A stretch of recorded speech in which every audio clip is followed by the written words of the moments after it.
Hello, everybody. This is another short webinar to go along with our AGM for this year. My name is Elizabeth Coe. I'm the Chief Executive of NAC. Hello, I'm Philip Coleman. I'm the Service Development Manager from NAC. Okay. Today we are joined by Samantha Callan, who's the Director of the Family Hubs Network. She will shortly be introducing herself and then going on to tell us more about the network, the work that they do, and the benefits of this for children and families. What we have seen and continue to see at NAC is that the key to sustainability is diversity. Those centres that have a number of strings to their bow tend to be those that have a more sustainable operating model and therefore are best placed to continue to support their local communities into the long term. I see the family hubs as an exciting opportunity for contact centres to offer wider ranges of services to the families they support and to ensure that their needs are holistically assessed, understood, and services delivered that enable children to thrive. Child contact centres are a diverse range of services. Many of our members have multidisciplinary professionals that can be invaluable within the Family Hub model. Others are run by volunteers, but still have a valuable position in terms of understanding the needs and pressures faced by local families, as well as the reach to be able to support those most in need. Without further ado, let's hear from Samantha and what she has to say to us. Thank you so much, Elizabeth. It's a real pleasure to be with you. A quick introduction. I'm the Director of the Family Hubs Network. I do that alongside working with Lord Farmer as his parliamentary advisor, and he and I work together on the broad range of policy areas that he's influencing the government on. Basically, he's worked with the government on prisons and how to ensure prisoners keep their family ties, because that's a huge factor in preventing reoffending. And when he became a member of the House of Lords, he really wanted to strengthen families in the more general sense. And out of that overarching kind of agenda, he and I set up the Family Hubs Network because, as you will all know, you can have a bright idea, and I'd written about Family Hubs in Centre for Social Justice reports for over a decade. We actually need to work with the government to deliver, to implement something as major as this. And it's so exciting to be speaking at your AGM because, as I say, back in the day, in 2007, I first wrote about Family Hubs, and I could see the importance of what you were doing in child contact centres and the overlap, and how these things needed to be better joined up. And I think we're nearer to that point, as I will explain in my presentation, but there is more work to be done, and it's all hands to the pump. So I think you've got an important role to play, as Elizabeth has mentioned. So I'm going to share my screen.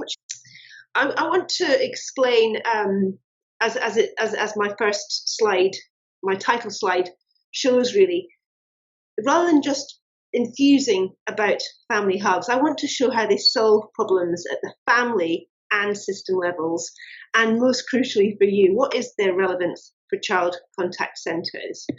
So I'm going to talk about a range of things today, and I'm going to hopefully, whenever I can, hook it into your agenda, but I hope you'll bear with me, because I think an introduction to family hubs and the bigger policy framework of strengthening families, I think, might be more helpful than if I tell you what you already know about the great work that you do. So I want to talk about how family hubs bring together 3 decades of learning about solving family-based problems. This is not just some bright, shiny new idea. This has really been honed since the Children Act, if not before the Children Act 1989. Talk a bit about what families can access in and through these hubs, describe the outcomes family hubs are pushing to achieve through integrated working and the early help front door, the need for good evidence, family hubs outcomes framework, and I want to emphasise family hubs cost effectiveness. And as I said, I want to I think the ways in which child contact centres can work with local authorities for mutual benefit has never really been brought out coherently. So again, grateful to Elizabeth and Phil for giving me the opportunity. So family hubs solve a problem. I want to just define this problem first at the family level. Families, frankly, are just not getting the support they need when and how they need it. And I think you could all say an awful lot about that. They're not getting the support to address or to prevent adverse childhood experiences related to poor family functioning and to prevent the need for costly late intervention. Now, everyone listening will know the issues underlying that poor family functioning, that they're typically complex and they require a whole family approach. And you'll be particularly aware that this often needs to draw in non-resident parents, extended family, the wider community to achieve sustained progress. So these family-based problems, what are they? Well, these include practical difficulties, living on low budgets, poor housing, unemployment, serious personal debt, disabilities, but also parents' lack of confidence around setting boundaries, which makes the whole job of parenting really hard. Many have had pretty patchy experiences of being parented themselves. Other relational difficulties in the family, such as parental conflict, challenges around enabling children to see parents where there are safeguarding concerns. Again, you're very familiar with this, and where there's kind of conflict between mum and dad, and it's just very fraught when children need to see the other parent. Mental health problems, unresolved trauma in adult life, which again can make parenting really tough. Trauma a child has experienced, perhaps through witnessing domestic abuse, and we all know all these things can occur in one family. It's why it's so tricky. Now, unaddressed, these can lead to children's educational underachievement, their disengagement from education, and ultimately to crime, or to poor mental health and lack of well-being, poor physical health, including addictions. And all these things ultimately reduce life chances, or they can do. Now, I'm really passionate about family hubs because not only children need this support, but parents' own physical and mental health is affected. Their ability to be productive, to progress in work, to be healthy and contribute to society, these all suffer when key relationships are not functioning well. So every family is different. Every local authority area will have particular needs. So the Family Hubs network doesn't specify exactly what a family hub should deliver to qualify as such. And the hub is not the site everything is delivered from.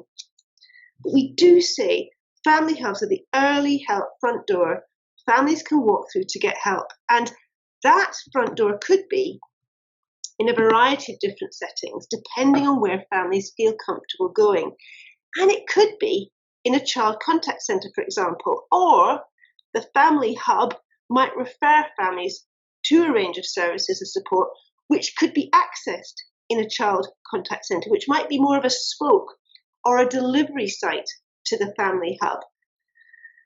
So what else might be available through this front door, which is perhaps where there might be some overlap with what you could be providing to a local authority or citing for a local authority to refer people to? Well, the usual things really, the early years health and parenting support, the perinatal health, early years services most families need, the kind of classical children's centre offering, which ideally includes birth registration, big lobby group in Parliament for this, and accessing the family hub early enough, which is what birth registration enables, alerts new parents to other support and reduces any stigma associated with going through the door. And one early help centre in Manchester, because family hubs are called different things, not just family hubs, early help hubs, family centres, etc.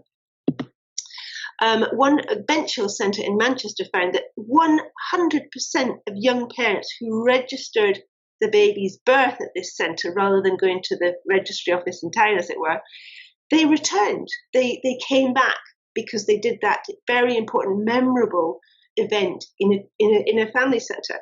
So this is when you get parents getting involved as early as possible, registering birth there, we actually get the birth data that's needed to plan services as well. So there's all sorts of advantages by citing early years services in the same place, as well as with parenting across the whole 0 to 18 age range. So often family hubs are the access point for help up to age 25, when there are special educational needs and disabilities as well. And it's very tricky trying to coordinate support for a family, very stretched parents when there's a child with special educational needs.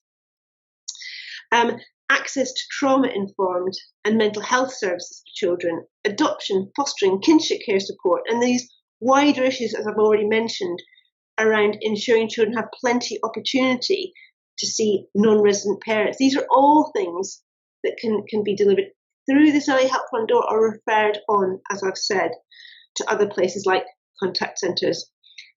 Others, that child to parents violence programmes, ways of engaging fathers. And the key thing is, rather than, well, sorry, your child's 5 or your child's a certain age, we can't help you here, the hub includes all the help you get when your children are small, but also you can go through the door when whatever age your child is, whatever stage they're at, because people have difficulties at all sorts of stages. And that stage can be when the family has separated, as you know, when for whatever reason people can't all be in the same place together unless they're in a child contact centre. So lots of overlapping interests.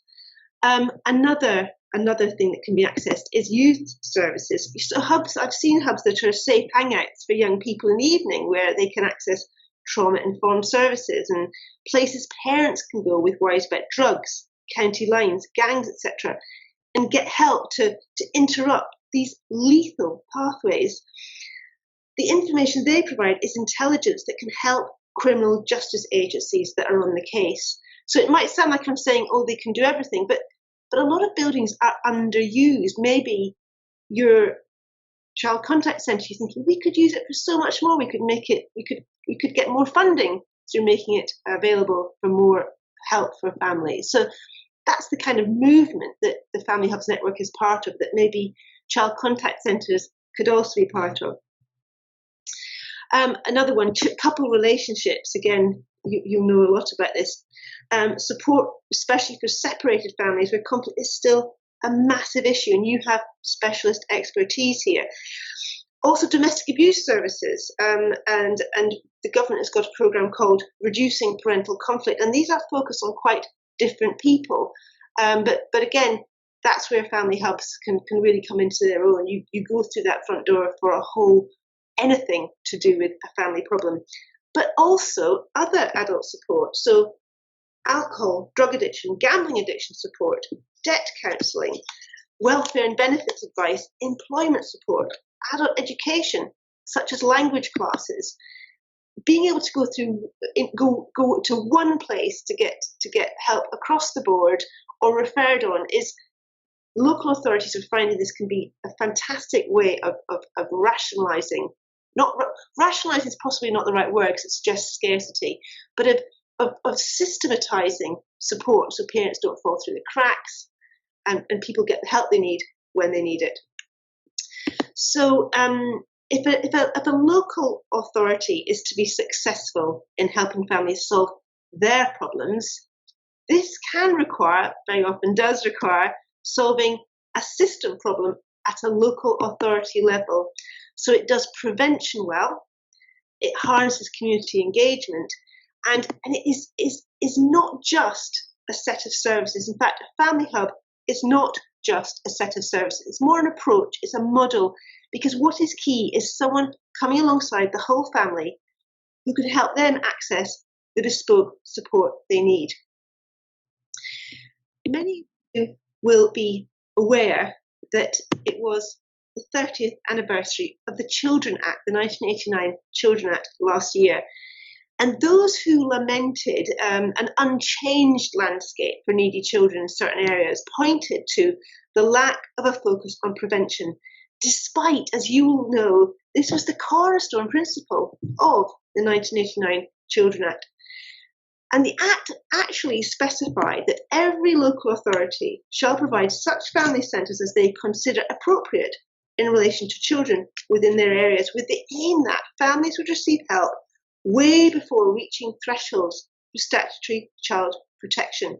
Now, on the positive side, a range of other success factors have been honed over the years, which are vital for family hubs to fulfil that preventive intention of what were statutorily mandated family centres. So actually, local authorities should have these. I know they don't all, but they should in terms of what the Act specifies. But we've moved, without just wanting to be negative, the last 30 years have taught us so much. And to work well, family hubs require this learning. And one of them is, as I've already put up, establishing multidisciplinary teams, integrating what they offer with existing service pathways and infrastructure, relational practice, understanding that it's a relationship problem, not so much a legal problem that somebody's got. Taking a trauma-informed approach, building community capacity, and statutory services working seamlessly with early help and with services like those offered by, say, a child contact centre. So it's everything in a local authority that the taxpayer is paying for, and that voluntary sector organisations are desperate to provide in conjunction with others, and so as it can just not be properly integrated. And this is where I think we've moved on so much in the last 30 years, but there is more progress to be made. Because at the end of the day, it is all about changed lives, not about everything working smoothly and seamlessly. It's got to have an impact on people. And family hubs need to demonstrate that they are achieving a range of outcomes to meet local needs. And I'm not going to talk very long about this, but the spotlight has to be trained on the way family hubs work, on system evaluation, and specifically on the outcomes delivered by integrated working, the outcomes delivered by the early help front door. And we have to measure these systematically, perhaps by creating an outcomes framework for all family hubs. And the good news is that the government is actually putting money into research on how family hubs are working. And we would like to, it would be great if we could, they've asked us to help them to do the service specification, the research specification for that. And we're keen to give them good practice examples that they can look at, and where all sorts of vital services are integrated. And that, as I said, could include a child contact centre being part of the overall infrastructure of support in a local authority area. But it all comes down, it's a $6 million question, isn't it, of cost effectiveness. Family hubs could be terrific, but if they are a more expensive way to achieve a set of outcomes than other alternatives, they will be considered an unaffordable luxury. I would say that every local authority we have talked to that has moved to a hub model will have a different story, but commonly we have found there are savings made by reducing the number of children's centres and delivery sites, co-locating staff, and that's again where we're using buildings more effectively that are already up and running, like your centres could come in. The one county council told us that this co-location achieved a 20% reduction in the cost of estates and a 15% reduction in IT infrastructure costs. And that can often include making far more use of the community, the engagement with them, the outreach, and again, the role of volunteers. Local authorities are really hungry to learn how we can get well-trained volunteers involved in wider family support. That it's not just that it saves money, but it builds people's own networks, which is so important for their ability to move out of their need for services and become less dependent on services. Very important, providing a service without walls. If people are staffing buildings and there's heavy infrastructure costs from big local authority buildings, that can actually prevent staff from being able to reach out, engage, and work with local families in the area.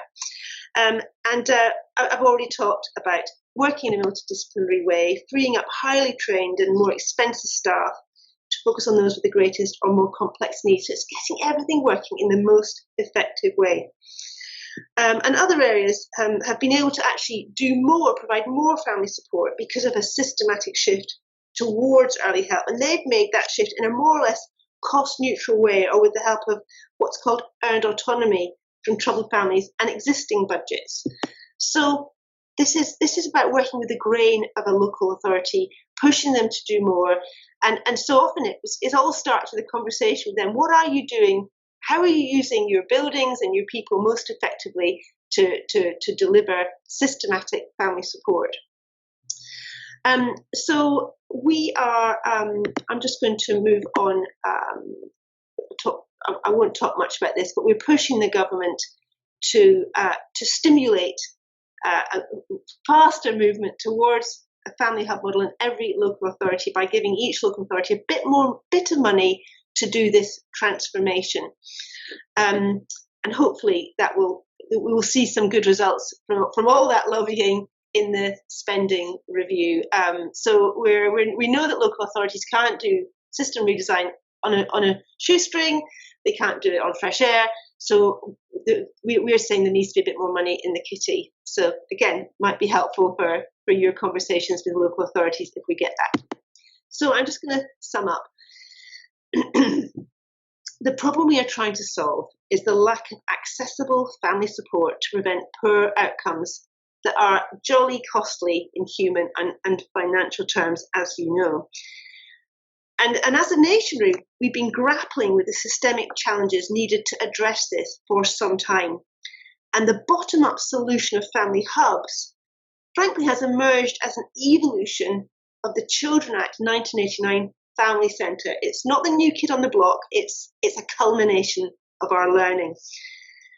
And as well as that conclusion that we do need buildings, albeit in that nuanced way where the building is not the be-all and end-all, we've also learned an enormous amount about how to deliver a preventive approach, particularly the need to work in a more integrated way, hand in glove with the community, with other agencies in the community. And done well, there are clear savings to be made. This need not break the bank.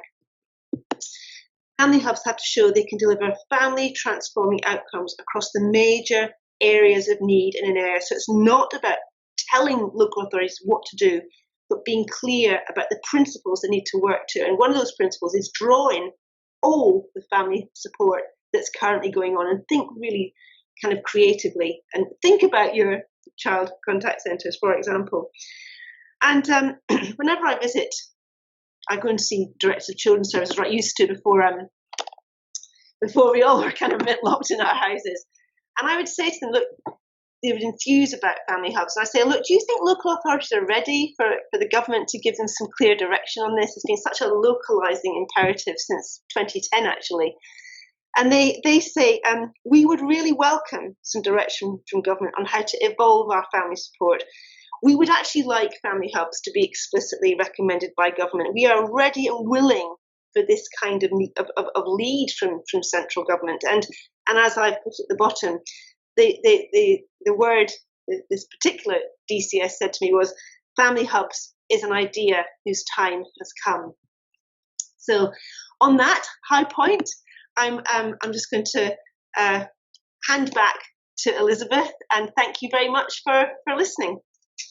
Okay, thank you, Samantha. One of the things that did occur to me as you were speaking was that you could certainly add to your list of services available, because certainly some of our families would benefit from having in the one place, say, mediation services, SPIT courses, opportunities to maybe have some legal advice, even if it was pro bono by a solicitor who came once a month to just give a few bits of advice to people. So there are lots of services out there. We already have some centres that already provide some of these services. So it won't be a kind of surprise to them to see that there's something that they could probably expand into. And I think that's really food for thought for them. So I've got a few questions for you. Great. Okay, So, where do you see the role of family hubs in 10 years' time? And what do you think are the essential ingredients needed to achieve this? Great. Well, can I say first of all, I completely agree with you. I could have expanded that whole focus on couples, because one thing again over the last, well, when I first started writing about family hubs, I went to visit Australian relationship centres, and they are providing a lot of these kind of quasi-legal services, as you said, mediation, legal advice. I think these buildings, we need to make them work as hard as possible. Yeah. And you might have a more I don't know, I don't like to use words mainstream or conventional, because actually the kind of service you're talking about are needed by very many people. But you could have that kind of Australian family relationship centre part of the hub offering, if you like. Yeah. Evenings, weekends, times people could make it. So I'm so glad you mentioned those areas. And I think, the reason I'm glad you mentioned them is because I think it's part of your question about the next 10 years. Because when I talk to local authorities now, I don't overload that area of it, because what they're getting their heads around now is that kind of systematic approach to family support. But I know, because of work I've done, conversations with people like yourselves, and as I've just been saying, that time of separation, whether it's after a difficult divorce or whether people were married or not, that is a time in life when there's so little. And yet we've been saying, again, at least for the last 30 years, that's a point in your life where things can maybe start to go on the up. Obviously, there's the whole grief process, and that's always going to be very, very difficult. But some people's lives are unnecessarily very, very badly affected by the lack of support around the point of separation.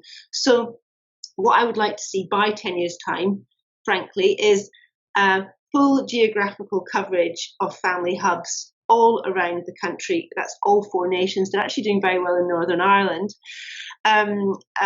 with their family hubs. I don't know much about Scotland and Wales, because we're taking a lot of our time to look at England right now. So full geographical coverage, but there would not be this kind of, we talk about Cinderella services.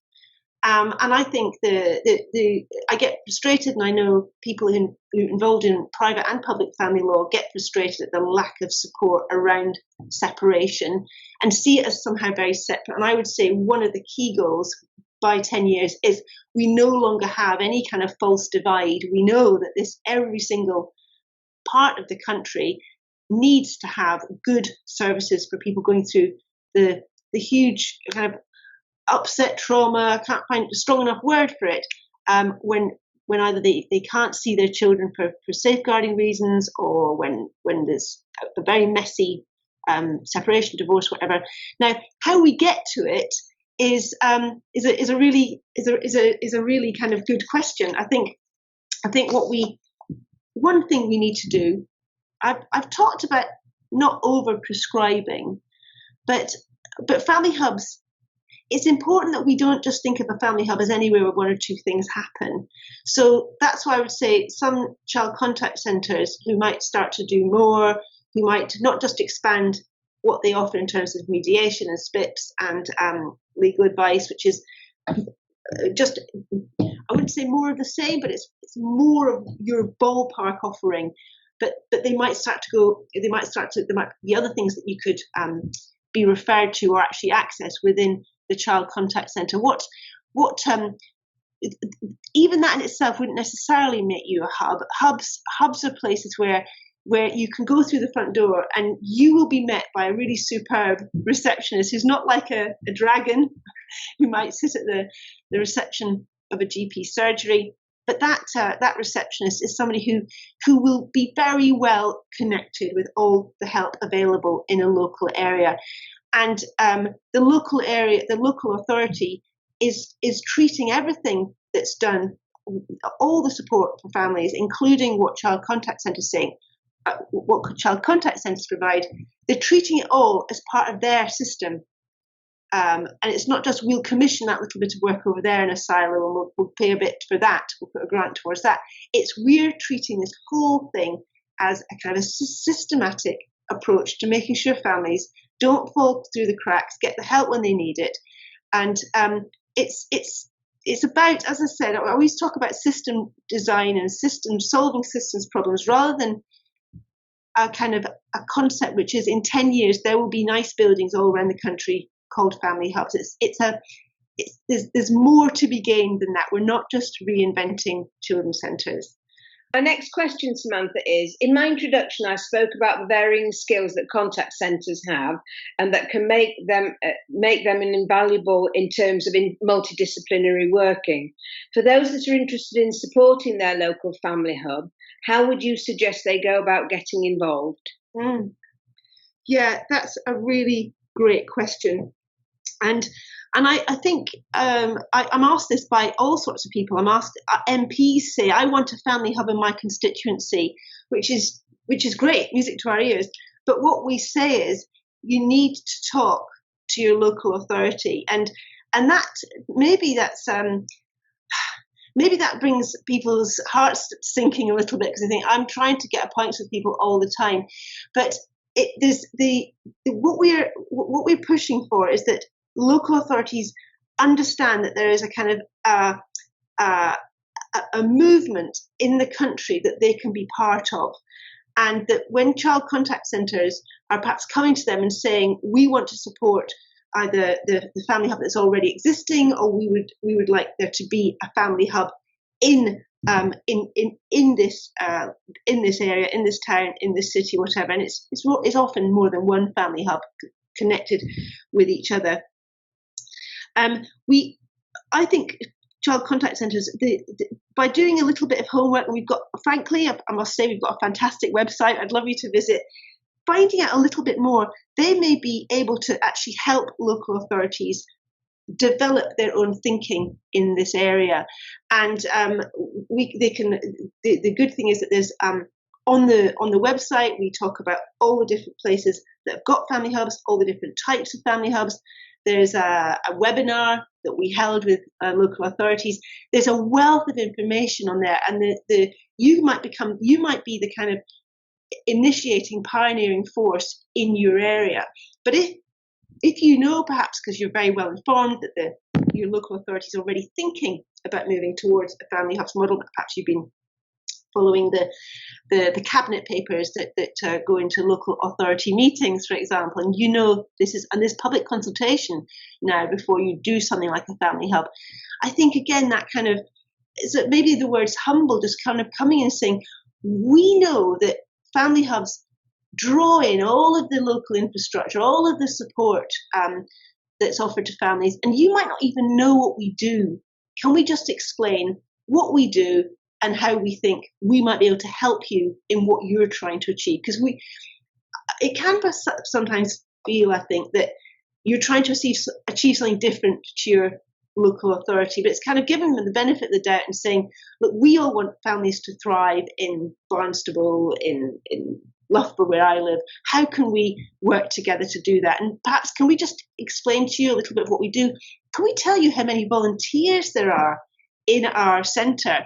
And I would scan those cabinet papers because they'll be saying certain things, and you think, oh, we do that, we can speak to that, and go in there with having done a little bit of homework, and then they'll think you're on the same page as us. You are exactly the kind of people we want to do business with. Okay, thank you. Now, we realise the development of family hubs is an ongoing process. I wonder if you have any examples at the top of your head whereby this is working really well at a local level. Isle of Wight, maybe? Yeah, the Isle of Wight, I'm passionate about, and one reason I'm passionate about the Isle of Wight is they were in a really difficult position a few years ago. They were in that unenviable position of their social services department had been taken into special measures, and they were taken under the wing of Hampshire County Council, which is embarrassing, frankly. For they were they were clearly not serving families the way they needed to.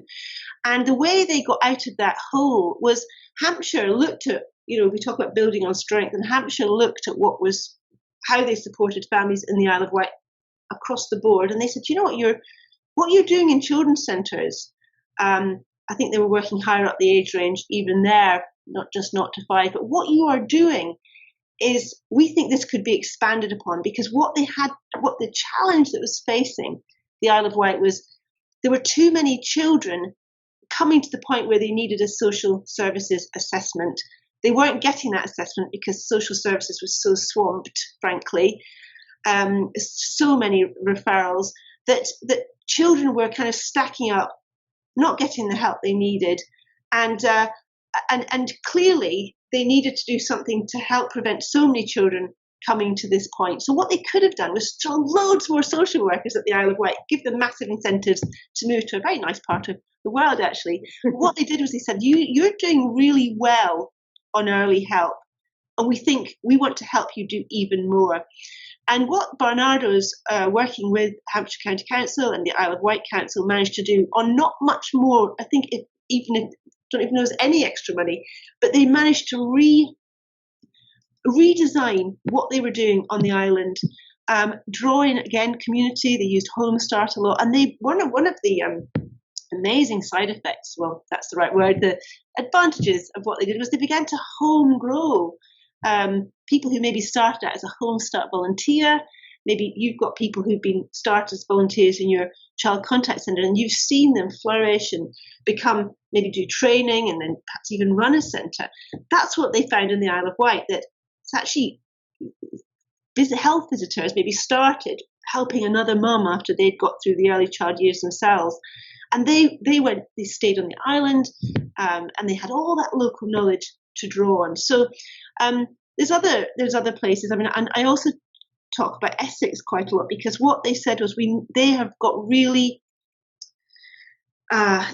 emphasised getting their system working better. And it sounds boring and techie, but again, you could put a bright and shiny building in, but unless everything's working together well in an area, you reach the limits of a bright and shiny building. So again, our website, we've got links to the webinar where people from the Isle of Wight and Essex describe their work. So I'd really recommend you to look on that at some point and just flick through some of the family hubs that are already got their profiles on our website. Okay. Last question. Are there any challenges that you have come across in terms of development of this model, and what would you say were the key elements to overcome these? Yeah. Well, everything I've said about how well it works or why it works well is a potential fall down point. So I say that it's got to be about integration. And sometimes we speak to local authorities and they say, we are struggling to get people to work together, which is really concerning, because as I said, we've been talking about this for 30 years. So we've got to think about the culture. Have we got a culture that says every family, we're all responsible for these families? It's not about referring to the next person. It's about empowering and enabling different agencies to really take a family under their wing and be that kind of single point of contact. So as I say, that's one of the problems we find. And another problem is there's maybe a real enthusiasm to do the system redesign, but there's very little money, not necessarily for, again, buildings, because there's a lot of buildings you can already use, and I've talked about your own infrastructure.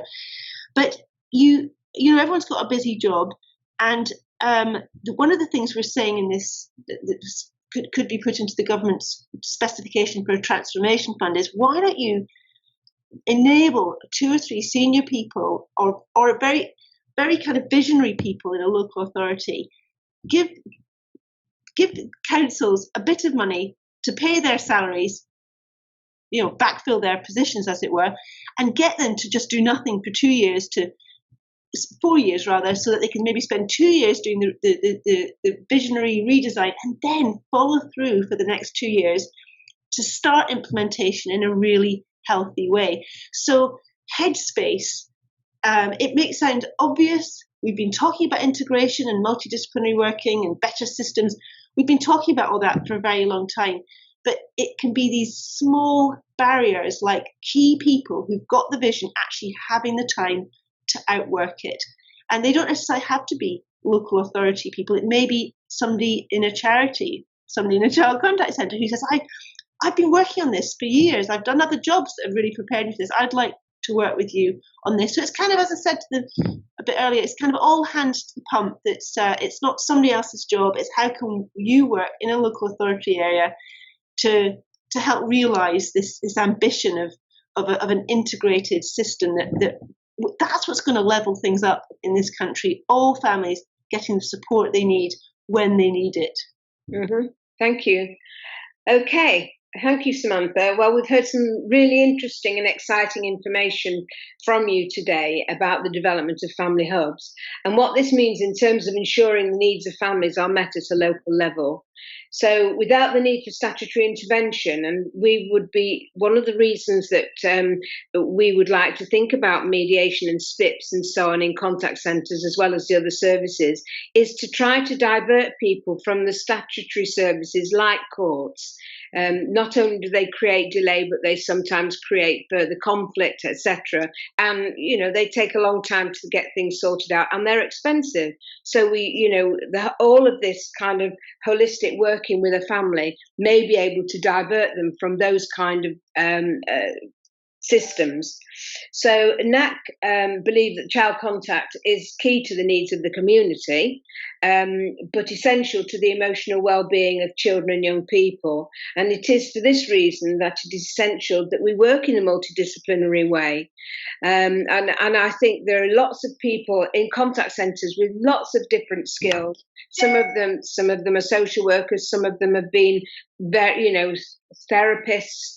All sorts of jobs that they've had. So they absolutely will understand a multidisciplinary way of working. For more information about the Family Hubs Network, it's available in the description of this video.